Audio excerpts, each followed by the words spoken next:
Today, we're jumping into a huge topic, one that's a real cornerstone of education, knowledge, and, believe it or not, democracy itself. We're talking about academic freedom. You've definitely heard this phrase thrown around, right? Especially when you see headlines about universities or new research. But what does it actually mean? What's it protecting? And honestly, why should you and I even care? All right, let's start with the absolute basics. What is this thing, and where does this fundamental right even come from? To put it simply, it's the freedom for academics, and students, by the way, to research, teach, and talk about their work without being afraid of getting punished for it. And that last part, without fear of reprisal, that is the absolute key. It means a scientist can publish findings that rock the boat, or a professor can discuss really sensitive topics in class without having to worry about losing their job. Now you're probably thinking, okay, that just sounds like freedom of expression. And you're not wrong. They are definitely related. But there's a really important difference. Freedom of expression is a super broad right that applies to everyone. Academic freedom, though, is specific to the world of education, and it's bound by professional and scientific standards. So it's not a total free-for-all. It has to operate within the ethics and the accepted methods of a field of study. And here's why this matters to everybody, not just folks in universities. The whole point is that academic freedom is crucial for creating knowledge that helps all of us. It turns knowledge into a public good. See, when the search for truth gets squashed, it doesn't just hurt a college, it ends up hurting all of society. So, how does this actually play out in the real world? Well, we can break it down into three core pillars. And here they are: the freedom to learn, the freedom to teach, and the freedom to research. You can immediately see how they're all connected, right?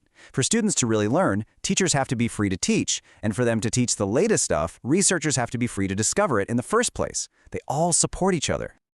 Let's zoom in on the freedom to research for a sec. This isn't just some vague concept. We're talking about the concrete right for a researcher to pick their topic, to choose their methods, and to decide who they work with. And, maybe most importantly, it protects their right to share what they find, wherever and however they think is best. Okay, but here's where things get a little more complicated. This freedom doesn't just exist in a bubble. It is not an unlimited, absolute right. Our source material puts it perfectly here. Academic freedom isn't absolute. It's always shaped by the institutions and the societies we live in. And what that means is, there's always a balancing act going on. This image of a scale really shows that balancing act in action. On one side, you've got the freedom of a professor to design their course however they see fit. But on the other side, the university has a responsibility to offer programs that society actually needs, like training more engineers or nurses. And those two things, they aren't always perfectly in sync. And this brings up some really tough but really important questions. Who gets to decide which programs are offered? If the public has a say, how do you also protect the freedom to teach subjects that might be unpopular or challenging? And how does this all tie into the freedom to learn, making sure everybody has fair access to an education? And when it comes to research, you're adding even more layers of complexity. Who's paying for the work? A government grant might have totally different goals than a private corporate sponsor. And then, sitting on top of all of that, you have the critical guardrails of ethics, which put another very necessary limit on all this freedom. So, with all these tangled issues, why is it so incredibly important to get this balance right? Let's zoom back out for a minute and look at why this really matters for every single one of us. This right here, this is the core argument.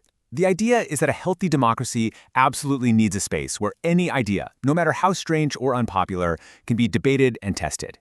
And universities are supposed to be that space. Without academic freedom, they just can't do that critical job.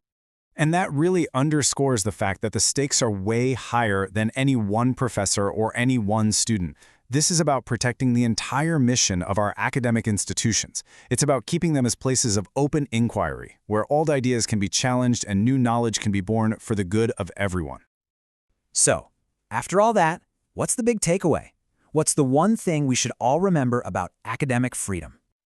This might be the single most important point of all.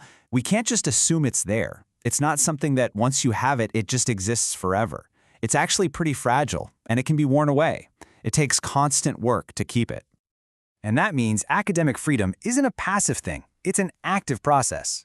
Our source makes it clear that it has to be actively constructed and needs to be regularly assessed, fiercely protected, and constantly promoted as a value we all share. It's a verb, not a noun. And that leads us to a final and pretty crucial question for today. In our world with all its political polarization, with misinformation spreading like wildfire, and with all these new pressures on education, what do you think is the biggest threat to this fundamental right? It's a vital question to think about. Thanks so much for joining me.